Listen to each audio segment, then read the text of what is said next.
or you get groups together, or surrounding yourself with similar ideas, it seems like there's strength in numbers, and that there's also power in numbers, multiplier effect. It's like building a team or building an organization, and as you get a culture and you get an idea, it's talking about how energy multiplies when multiple people have it. Are there ways in which people can find these groups, find people to be around when there's similar energy, or the energy's clear and it's in multiple people, and you have that safety, maybe, I don't know if that's the right word, but I don't know, energy just seems to flow stronger when it's flowing through multiple people or in groups.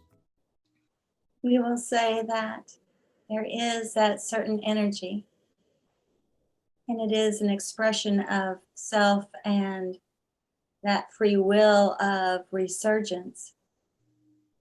When there are groups that are with that same sort of vibrational frequency. All is energy, vibration, frequency.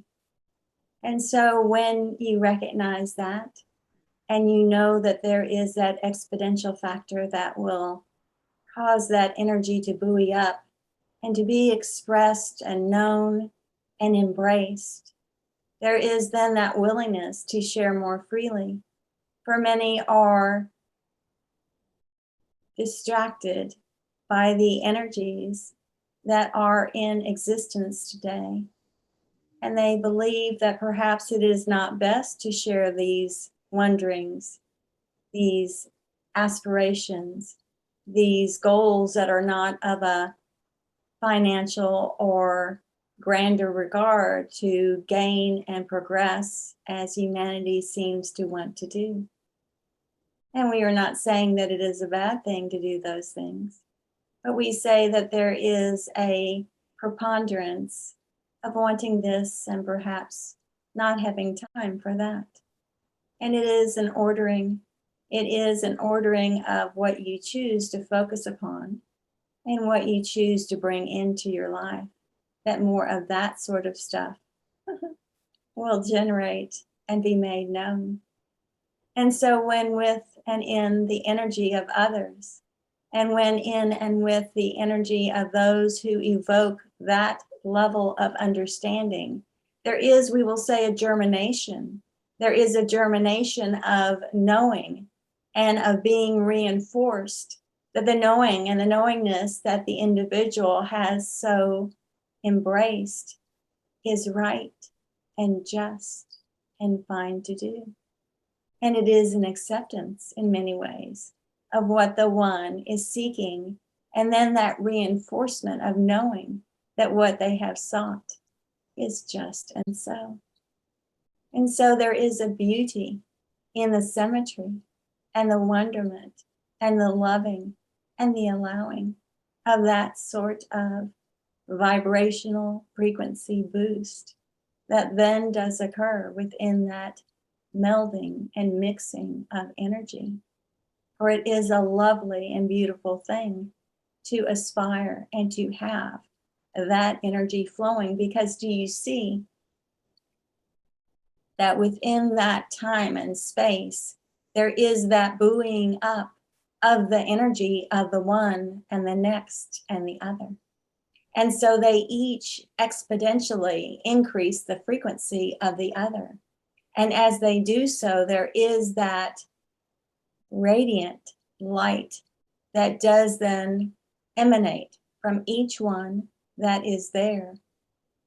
And so it is a marvelous opportunity for growth and expansion, because then there is a more readily available resurgence of that energy, which has oftentimes been buried so deeply within that the one does not know that it even exists, or they have been not taught that this is the way it is, that you must focus with a laser beam of intention and purpose to bring forward that which you desire. For you see, the mind does seek to dismiss and say how silly and worthless this thing is, that they then distract and move the one to accomplish more, to accomplish this and accomplish that. But we tell you that at the end of the day and at the end of the life, Those things cannot be taken with you. Those things cannot be energetically stored in the way that you might pursue and propose. They are left behind. And those things that you take with you are the energy that you have amassed and that you have focused upon and intrinsically drawn in by your wanting, by your desire, by your prioritizing what is important to focus upon in this day and in this time. For all is a choice. And we do not say that one is less than or better. It is just the expeditious manner in which you wish to propose and presume and push forward this purpose. For if it is not the overarching objective at some point, perhaps for a day, perhaps for hours, perhaps for a week or longer, then it may remain dormant because the mind has such a strong mental grip on the life force that it is deemed unworthy. It is deemed unnecessary. It is deemed as not physically tangible to be able to touch and feel and know that it has value and worth and merit.